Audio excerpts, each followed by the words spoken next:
This is the Lone Crater YouTube. We hope this video helps. In this video, I will show how to make smoothie in blender easy method. Start by adding liquid first, then soft ingredients, and frozen fruit last to help blending. Use short pulses and increase speed until smooth, scraping down the sides once or twice. Taste and adjust sweetness or thickness with small additions. Serve immediately for best flavor and texture, and enjoy a simple, healthy drink. Begin with a base of liquid like water, milk, or yogurt to protect your blades and help circulation. Add fruits and vegetables next, then powders or nut butters for protein and creaminess.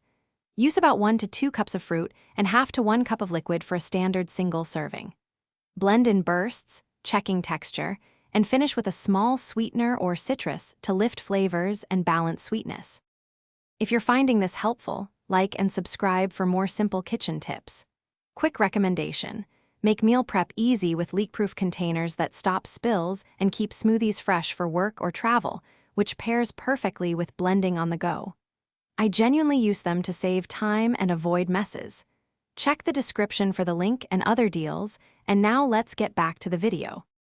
Always begin blending on low to break down chunks, then gradually raise speed for a velvety finish.